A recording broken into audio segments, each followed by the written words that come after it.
It stands to reason that because you're here on an audience development channel that you are interested in YouTube and you are interested in audience development, which means there is a better than average chance that you have seen Spiffing Brit's video on how the YouTube community tab is completely broken. And it's totally understandable that creators want to use everything to their advantage to have the best possible channel they can, and there's only one problem here, and it's that the video is almost entirely wrong on its face.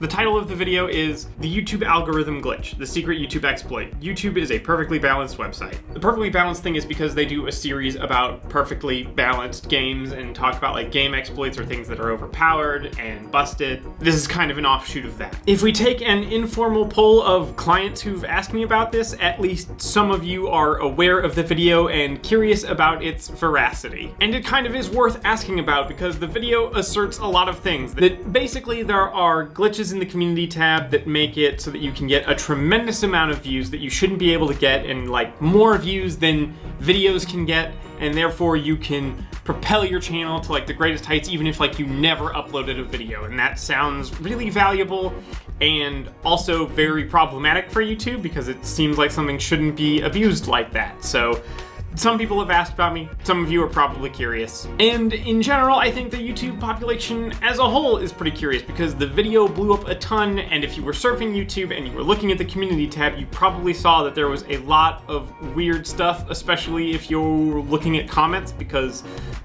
oh boy, the comments were fun, weren't they? If you haven't seen the video and you were worried about like, why are a bunch of comments on my community tab post about Minecraft and ASMR and Baby Shark, this is why that happened. As far as we can tell, the community tab is broadly working as intended, and all of the weird quirks are coming entirely from the fact that this video asserts totally baseless things and has caused a wave and flood of comments that are really annoying and not particularly helpful, and we'd like to get into it. For the record, and before we begin proper, internally I debated whether or not to like mention this as Spiffing Brit's video because we're not really here to call him out. I don't think this is something that was done in bad faith. I don't think this is like a cynical marketing ploy. I think it's an entirely good faith video. I just also know it's pretty much entirely wrong and baseless. And I decided to include the name because we're not here to like get into a fight about it, but if I didn't include the name, then it would kind of look like subtweeting on YouTube, and that definitely probably looks more aggro than just saying, look, it's the Spiffing Brit video. Because everyone's gonna know that anyway. You know, unless it's like a year from now that you're seeing this, like, you're gonna know what it's about. So let's go over the broad claims one by one and talk about them. First, the video asserts that the community tab is a relatively new feature that got kind of underutilized in the beginning, and YouTube gives it preferential treatment so that it's actually used and actually seen. This is kind of broadly true. When you're on the YouTube homepage, there are parts of the YouTube homepage that are dedicated to videos and parts that are dedicated to community posts. So community posts do have a preferential spot in that they have a spot for them on the homepage always. They're not competing with spots for videos, they have their own spots. They have like the community section. Most people are on phones, but it's really easy to see this on a desktop. Like you can see like posts from creators, and these are community tab posts as opposed to videos. So they have a preferential spot. They're not competing with or outpacing videos. They're just getting kind of their own shelf. The same thing is true with shorts. Like there's YouTube shorts and there's the YouTube shelf.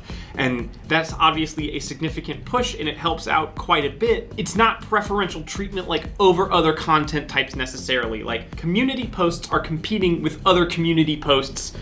Shorts are gonna be kind of competing for spots with shorts. Regular videos are competing for regular video spots. Like they're not all just one collection. But yes, that shelf is there to help push and actually use the community post. It's essentially true in the video. It's a little bit misrepresented because it kind of implies that like the community tab is pushed over videos, which is not exactly how it's working. Then this video goes into a separate but related claim that community posts get more views. It's such a weird thing to say because like there's maybe some sort of pseudo truth to it, but it's sort of like saying a orange tree in California in the summer gets more sunlight than a penguin in an Antarctican winter. Like, they're just not things that are competing, and views don't even mean the same things to them. If we're saying that somebody viewed a community post, usually what that means is while they're scrolling on their phone, they are scrolling past a community post, and thereby they have viewed it. When I view a video, it requires me to go from the home page and specifically choose and click on a video, which then takes me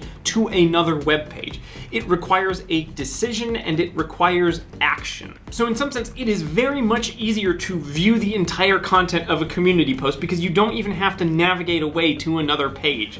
Whereas with a video, you absolutely have to make that choice. If you wanted to more closely compare the kind of views that a community post gets to a video getting a similar interaction, you would want to look at impressions, because impressions are basically a viewer was shown the video on the home page or the suggested tab or wherever they saw it without clicking on it. That's kind of what is happening when a community post is looked at. It's about the same as an impression. And if we look at it from that standpoint, I don't know that it's necessarily as clear that community posts get more viewership. But generally speaking, it is kind of true that the community tab has been underutilized, so they might in fact get more impressions than your videos because the competition pool is different. The comparison as it is in the video is just like not comparing two things that are the same, even though they would kind of use the same words. So it's just like a really faulty comparison on its base. And even if we correct it to kind of the more correct terminology, whether or not it's true is a lot harder to assert, and it's basically unsubstantiated. Also, they're not actually seeing the number of views or impressions that a community post is getting. They're extrapolating out from some math that we will get into. Look, I used to be a substitute teacher, and I taught a number of different classes in like the 6th to 8th grade range, and if a student had handed me this in as their homework, even as the substitute teacher, even as not like the total expert on the subject, I would be like, oh boy, this is gonna be a see me after class one. Math not good. Math not good. I'm sorry. We'll get into that. We got a lot to get through. Because before we get into that math, we get into maybe my two most favorite claims. The first is that this massive viewership is also being shown to people who shouldn't be shown the video, which is what? What the Spiffing Brit is trying to say is that, well, these should be shown to my community, aka my subscribers, and it's being shown to not my subscribers, so it's not working as intended, which is complete speculation at best. What? The idea that your subscribers and your community are the same thing is completely bananas. Like that's the he talks about like teams of YouTube channels. That's the term that we use like in the biz is this is completely bananas. Like every form of content on YouTube and like every form of content on every social media site in all of social media absolutely goes outside of your subscribers or your followers or your friends or whatever the hell. It's wild because like we usually hear this from the opposite, where people talk about like, oh, my videos aren't going out to my subscribers, and there's some truth to that. So let's go through the homepage that I use for work, which isn't the same as my personal, because there's some fun quirks about this that we can see, and we can see stuff about how subscriptions work. So you're gonna see a pretty wide variety of videos, in part because I have to watch like a lot of different things for work. And here's an interesting thing. I'm subscribed to none of the channels that are currently on this homepage spot. Here's COVID-19 bumper. Let's see, can we get down to where the community tab happens? Or do they push it down? That would be actually really funny and hilarious to me. Let's see how far we have to go to get to a video from one of my subscribers. Nope. Nope. Oh, maybe. All the way, 1, 2, 3, 4, this row being like a special bumper, 5, 6, 7 rows down to get to a subscriber video. Because my homepage is much more about what my actual watch history has been and what my tendencies are. Like if I put things on in the background while I'm doing work, that is much more relevant to the homepage than who I'm subscribed to.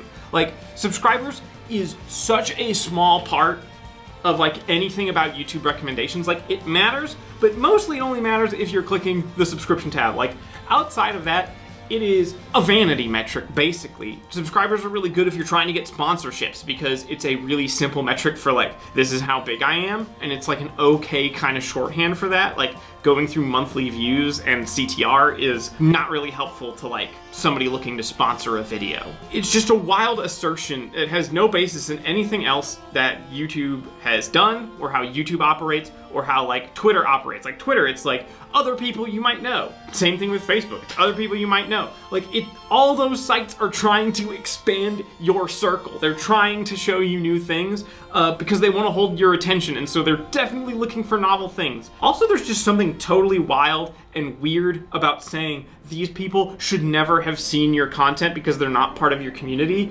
Like, why are you refereeing that? Things get shown when they're good and when they like have high engagement or people have demonstrated that they enjoy them. Like, what is this? Like, what is this idea that like, oh, it has to stay in the content pod? This is my audience. No content leaves the audience box. Do unlisted if you want that. Like with the other points, it's like, okay, well this is like, you know, incorrect because of this like technical difference, you know, or like views versus impressions, and you're kind of conflating the two, and it's you know, or you're not conflating the two when those would be a closer comparison. This is just like absurd. This is just somebody deciding that they have decided what should and should not be shown, and it has nothing to do with YouTube's intentions, and it's not an exploit that things are being shown outside of your subscriber base. That's the system working as intended. Again, I do think this video was a good faith attempt to look at something and to make an entertaining piece of content. This is the part where I did start to get angry because it's wild. It's wild. It shouldn't work like this, and it does, and it's a glitch. No, it's not. And like, then there's like a drama to it of like, oh, YouTube might shut down my channel. I'm not even sure if I should make this because this and that. But if I don't do it, then like, you know, major corporations are going to abuse it. And like, no, they're not, because there's nothing to abuse. That's just how it is. It's also slightly infuriating because one of the examples he uses of like big corporations creeping up on people is CoComelon's dominance and how CoComelon's probably gonna overtake PewDiePie. And he talks about, you know, CoComelon and this and that and like the wild things it's able to do. As he's talking about like the potential for abuse and the big guy stomping on the little guy with this community tab thing. And okay, I get that fear, but also, CoComelon is a kids channel. It can't have a community tab. That's what COPPA was about. Your biggest example cannot have a community tab.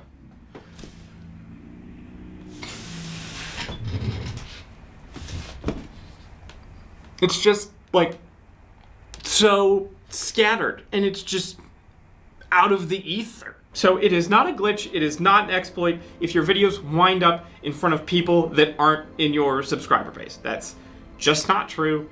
It's just not how it happens. Let's go on to the next point and try not to have an aneurysm about this, which is hard because the next point is when he talks about the 4 factors of the algorithm, which are, according to the Spiffing Brit, your title, your description, your tags, and the video topic. I try not to cuss here because my mom watches these, and my mom knows that I cuss, but also sometimes her friends see them, so like, I don't want to cuss in front of Mrs. Mootry. But what the fuck? Like, I have that written in my notes. What the fuck? Where is this coming from? I would love to see some cited sources on this, and you better believe that they're not linked in that video description because I looked, could not find it. Where on earth is this coming from? Again, this is one of those things that I can't correct, like, in like a, well, technically it's this, and so therefore it can't be this. Like, this is just wrong in a way that, like, there's no correcting it. It's entirely wrong. It's not even close to or based around the truth. The algorithm is using a lot of factors. So generally speaking, I would combine title, description, tags, and topic as like all together to make one thing, and it would be metadata. And metadata would not be the top of the list, not by a lot. Like, user watch history, going to be the most important. The given video's CTR, which is going to be a function mostly of its thumbnail, maybe title a little bit too, but mostly thumbnail. Its average view duration, because that's like a sense of how compelling it is, how much it's holding people's attention. I don't know, metadata might be fourth. It depends on like if you're talking about users' watch history. You could probably divide that into like multiple factors of like that specific user's watch history. Have they watched one of your videos in the past? How often has it been? And also the watch history of the people who have watched it and how their profile compares to what you're doing. This is just absurd. It's not true for the community tab, it's not true for videos, and it sort of spirals out at this point into a point of like, well, community posts don't have a title and they don't have tags and they don't have a topic, so it turns the description into like this ultra powerful SEO thing that you can like super duper abuse, and it's just imaginary.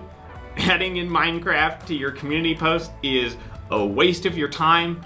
It's doing functionally nothing. The next thing he says that I made a note of because I think it's important to talk about, but is not a huge deal, relatively speaking, is that he says there's research done by Microsoft that says you can double the engagement on your community post by leaving a comment on your own community post. Again, this sort of spirals off into like some SEO stuff that's just imaginary and not true. Also, I couldn't find an article from Microsoft talking about this, and there isn't a link in the description to the video. Maybe I missed something, but I just didn't see anything like that. I can't find a cited source. It's a relatively minor thing, and it kind of stands to reason that like, if it's the kind of community post that you can engage with and you leave another comment, like that can help drive engagement because it helps guide the discussions. It's a relatively plausible thing. Whether or not Microsoft said anything like that, I can't verify. We're not done with wacky citations though, because we're getting into the point where we talk about how his community posts get so many more views from all these different places that they definitely shouldn't be getting, even though they totally should, and that's totally how the system works. But let's get into that math and how they're calculating out that they got like millions and millions of views, because, oh boy, there is some math that happened here. I say math because math can be correct or incorrect math. This was the incorrect kind. So the Spiffing Brit asserts that 4% is the average engagement across all of YouTube, at least according to what YouTube has publicly stated. We're in this together, I love all of you. Okay, first off, this struck me as a little bit odd because like this is my job and I've never heard this 4% figure stated, and it's stated so confidently as that YouTube has just talked about this. So the first thing that I did was go into the description and see, was there a link to where YouTube said this? And of course not. So in the absence of having a cited source on the video, which would have helped immensely, I went ahead and I Googled the question to see if something came up. Average YouTube engagement rate. 4% does come up as the answer if you just type that in. If we look, this is from TubeFilter.com. TubeFilter.com is a great resource for people in audience development. It talks a lot about the online video and like social video space, and you should definitely take a look at it sometime if you haven't already. One key aspect of TubeFilter is that TubeFilter is not YouTube, but okay, maybe TubeFilter's citing YouTube. So let's go into the article. The article, which is titled, "What Actually Counts as Good Engagement for Influencer Marketing," is looking at a study and interpreting a study about how much engagement channels should expect from the posts that they're doing. Because like you obviously have your own stats, but it's very hard to see and understand other people's stats, so it can be hard to see like relatively what you should kind of be expecting to do. So I can understand why this was made. There's a couple things that stick out to me in this article, which I don't know. I don't know that this is the research that they pulled, but I strongly suspect that this is the research that was pulled because I can't find another instance of the 4%. I can't find an official YouTube source corroborating that. Looked in the Creator Academy, tried to look like across YouTube social stuff. I didn't spend like hours and hours looking, but I sure as hell didn't find anything. Or even anything that tells me that like I'm missing something, right? So if we read the article, we see this phrase. Below, we share some insights around this, courtesy of Creator IQ, an influencer platform that helps companies run brand ambassador campaigns with content creators. Okay, so this is a specialized data report that definitely didn't come from YouTube and coming from a company that focuses mostly on brands running influencer campaigns, not the entirety of YouTube. Which sort of comes up again when we say that in this part, Creator IQ considered over 200,000 campaign posts across Instagram, YouTube, Facebook, and Twitter from Q1 2016 through the present. Here are the data points considered in the calculations for each platform. YouTube specifically was likes, comments, shares, and video views at time of analysis. When they say the present, this article was written in 2019. So before we even get into the math, a couple things to consider. One, is coming from people talking about brands. When we say 200,000 campaign posts, it sounds like these were deliberately based on marketing efforts by influencers. In this case, engagement also meant video views, which is not YouTube's general understanding of engagement. Views is very much different. Now, that's a little bit weird because are they taking that against impressions and that's CTR? I don't really know. That's not here.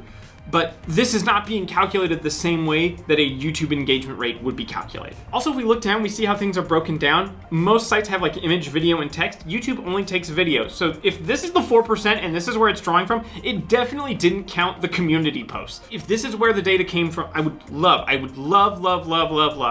to be wrong and there be some average engagement rate somewhere else. But I love it because it's said as like, this is the number that YouTube says. And it's like, I suspect the number is actually closer to this, and like YouTube's not being straight with us, I guess. I hope this isn't taken as like me loving YouTube. Like, there's a lot that's wonky with the platform. There's a lot I don't like. And I've certainly said things here. I think I'm on the record as saying the YouTube algorithm wouldn't piss on you if you were on fire as a creator. So like, I'm not trying to be nice to YouTube, but like, if YouTube actually cited a 4% engagement rate across the platform, which I don't think that they did because I feel like I would have found it, they're probably not gonna lie about it. What the hell would that achieve? But as far as I can tell, this is a number that was taken out of context from like an influencer marketing perspective across a different study about videos only. And the 4% cited from this table was only for mega influencers, and smaller influencers tend to have a higher engagement because they have a more focused audience. So like 4% is pretty low, and then out of nowhere he just asserts the number is probably closer to 1 to 2%, like on my channel. So basically he's asserting that the publicly stated number, which I'm pretty sure he took out of context and is wrong for what he's trying to say, and then said that that number's wrong and it's actually half what it should be. And the reason this upsets me is because this 4% engagement rate that he uses becomes the point for extrapolating out how many views he suspects that his community posts got. He says, it's been engaged with this many thousand times. If that's 4%, because those are all the engagements, then actually it got 6 million views. So I suspect that that number is wrong for the Spiffing Brit specifically. So I totally get out this extrapolation, right? Like if 4% of your audience engages with something and you got X number of engagements, you can absolutely calculate out how many times the post was seen, which they're going with calling views. More close to a video impression, but we will be here all day if we relitigate that over and over and over again. It also probably wouldn't be true for your channel if your channel is smaller, because unless you have 1 million subscribers,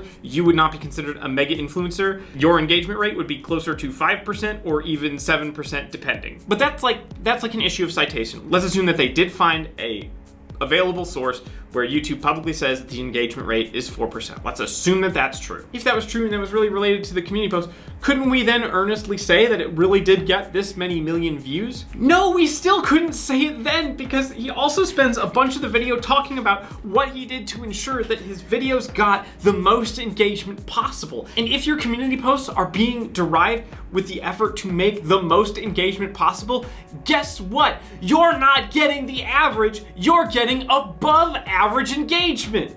Your number will be much higher than 4%. If we were talking about all of community posts across all of YouTube, that includes somebody saying sup, just the word sup, and you can't interact with that. That post will never get a ton of engagement. That is playing into the average as much as your highly optimized engaging post is. I guarantee you that somebody has borked a community post and said, check out this picture of my cat, and then forgot to include a picture of their cat, and that is factoring into the average. 4% is the average of the totality of like the worst community posts and the best community posts. If you are trying very hard to have high engagement, you cannot take the average number as your number. Also, like, it just says, like, out of nowhere, like, I suspect my number is closer to like 1 or 2%, but like, where are we getting that from? Is that calculated from like your engagement metrics on like your comments per video, per view? Where are we getting that from? You could derive out numbers that say that, but doesn't actually say where he's getting that number from. So it's just kind of out of the ether, like, oh, it's actually more than that because I think my engagement rate's half what YouTube says, but also YouTube probably didn't say anything about engagement rate at all, and that number's imaginary too.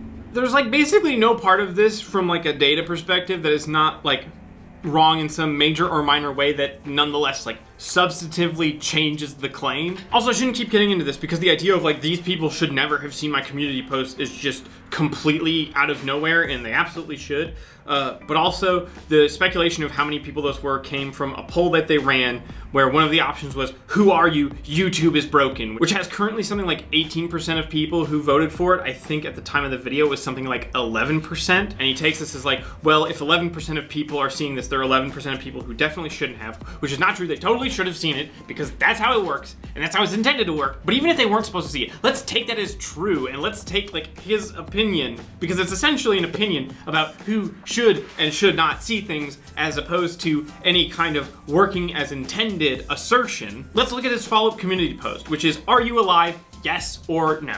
No, which I went ahead and voted for to see the results, is in the lead with 51% of the vote. 51% of his audience says they're dead. We can reasonably assume that most of those people are alive. Statistically speaking, I can't say that all of them were alive because it is possible that someone after answering did pass away, which is just like a statistical quirk. But most of the people who answered no are probably alive. And that seems to blow nobody's minds. So when we say, who are you? YouTube is broken in a poll, perhaps it's not actually 18% of the people who've never heard of you, and perhaps some of them are being funny.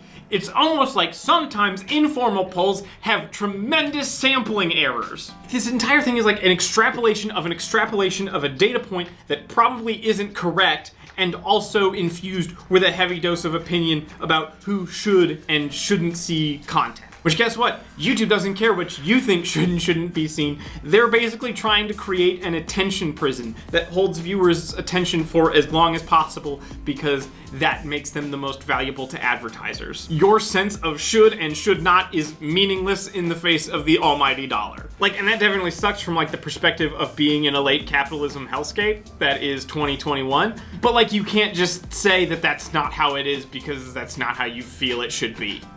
It's not broken, it's not a glitch, it's not overpowered, it's not easy mode. The rest of the first video is mostly just advice on how to make engaging posts, which is actually pretty good advice. It says polls are better, which is generally true. Also, images are better, and amongst images, GIFs are better than static images. I don't want to get into that a whole bunch because we have plenty of videos on the community tab. You can definitely check one of those out. It is really pretty shitty that he says you can help out creators by commenting and just including a bunch of nonsense search terms, because that doesn't help at all, and it just makes your comments suck, and it makes a lot of people's comments suck, and does nothing for anyone. So this thing sucks, and it put me in a bad mood, because even though I think it was done in good faith, I have to answer emails from clients about it now, and it makes a feature that's kind of cool worse, because now comments are kind of even more of a hellscape than people think that they are most of the time. So that sucks, and I was starting to put it out of my mind.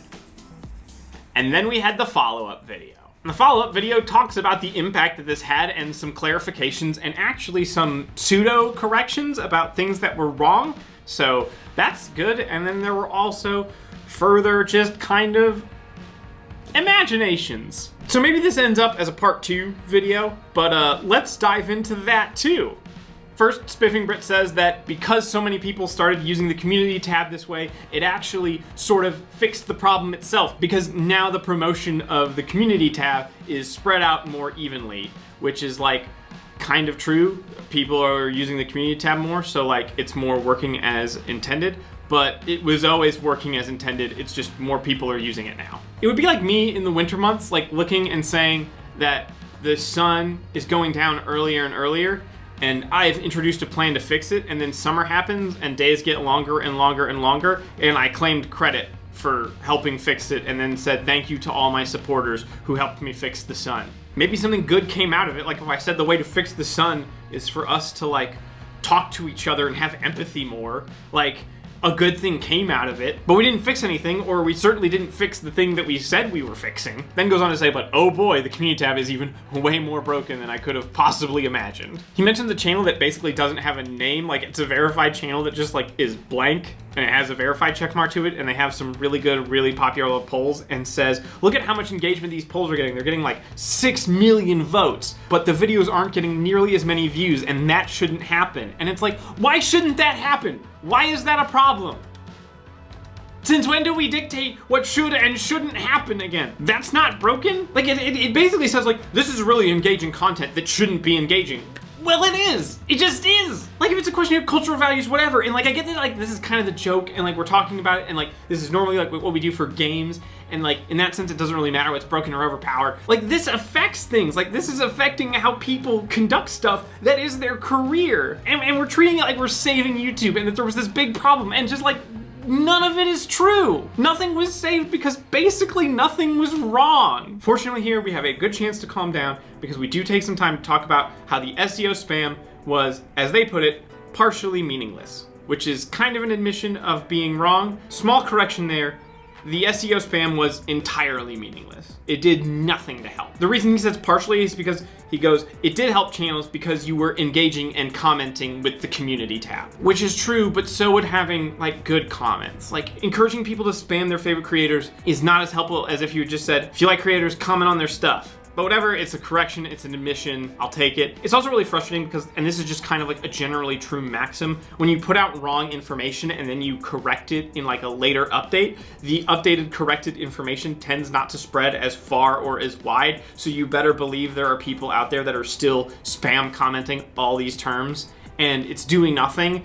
And now when people are trying to use comments for like good reasons, it's that much harder to get them seen, and it's super duper annoying. That's going to take some while to actually filter out of the system. So, lovely. Then he goes on to talk about how he's gotten a lot more subscribers recently, and that also the community tab put him in front of weird audiences, which no, it absolutely did not. He did not get put in front of weird audiences because he started doing weird community tab stuff. He got put in front of weird audiences because he did a video about YouTube that put him in front of different audiences than his gaming content would have. Talks about having more of PewDiePie's audience and that he doesn't want PewDiePie's audience because he doesn't want to do the kind of same thing and that that's actually a negative for him. And then basically says they can't explain why it happened. So I haven't seen the analytics to the channel. I can't say with certainty what happened.